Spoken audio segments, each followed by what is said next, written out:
ଶୀତ ସରିବା ମାତ୍ରେ ଖରାଦିନ ଚାଲି ଆସିଲାଣି। ଖରାଦିନେ ଲସି ପିଇବା ପାଇଁ ଭାରି ଇଚ୍ଛା ହୁଏ। ଯଦି ଗୋଟେ ଗ୍ଲାସ୍ ଲସି ମିଳିଯାଏ, ପେଟ, ମନ, ଆତ୍ମା ଏକଦମ ଶାନ୍ତି। ଏମିତି ଗାଢ଼ା ଗାଢ଼ା ରାବିଡ଼ି ସହିତ ଆଇସ୍କ୍ରିମ୍ କାଜୁର ଷ୍ଟଫିଂ ଭାରି ବଢ଼ିଆ ଲାଗେ। ସେଥିପାଇଁ ଆମେ ଏଇଠି କଡ଼େଇରେ ଅଳ୍ପ ଟିକେ ପାଣି ଦେଇକି ଏଇଠି ହାଫ୍ ଲିଟର କ୍ଷୀର ଦେଇଦେବା ରାବିଡ଼ି ବନେଇବା ପାଇଁ।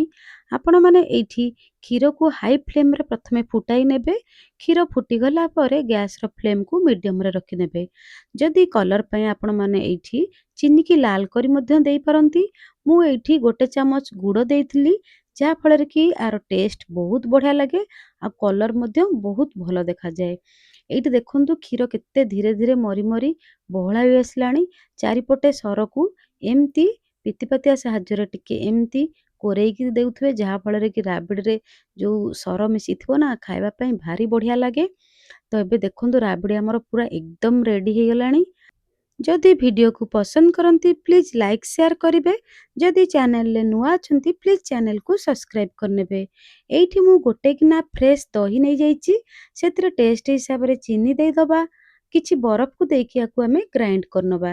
ଏବେ ଗ୍ଲାସରେ ଆମେ ଗୋଟେ ଗୋଟେ ଚାମଚ ରାବିଡ଼ି ଦେଇଦେବା। ଯେଉଁ ଗ୍ରାଇଣ୍ଡ କରିକି ରଖିଥିଲେ ଦହିକୁ, ସେ ଦହିକୁ ଆମେ ସେଥିରେ ଦେଇକି ଚାମଚ ସାହାଯ୍ୟରେ ଆମେ ଏହାକୁ ମିଶେଇ ନେବା। ଆପଣମାନେ ଏଇ ଖରା ଦିନରେ ଏହିପରି ଲସି ଘରେ ବନେଇକି ପିଅନ୍ତୁ। ବାହାରୁ କିଣିକି ଲସି ପିଇବା ସମ୍ପୂର୍ଣ୍ଣ ଭୁଲିଯିବେ। ଏବେ ରାବିଡ଼ି ଦହି ବଢ଼ିଆ ଭାବରେ ମିଶିଗଲାଣି। ଏବେ ଆମେ ଏଥିରେ ନଡ଼ିଆ କୋରା ଦେଇଦେବା। ଏଇଠି ଆପଣଙ୍କ ପସନ୍ଦର ଯେକୌଣସି ଫ୍ଲେଭରର ଆଇସ୍କ୍ରିମ୍ ଦେଇପାରିବେ।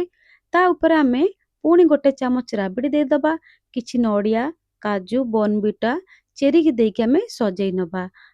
ଆପଣମାନେ ଏହିପରି ଖରାଦିନରେ ଲସି ବନେଇକି ପିଅନ୍ତୁ ଆଉ ଏହାର ମଜା ନିଅନ୍ତୁ। ଏହିପରି ଗୋଟେ ଗ୍ଲାସ୍ ଲସି ମିଳିଗଲେ ଏକଦମ ପେଟ, ମନ, ଆତ୍ମା ଶାନ୍ତି।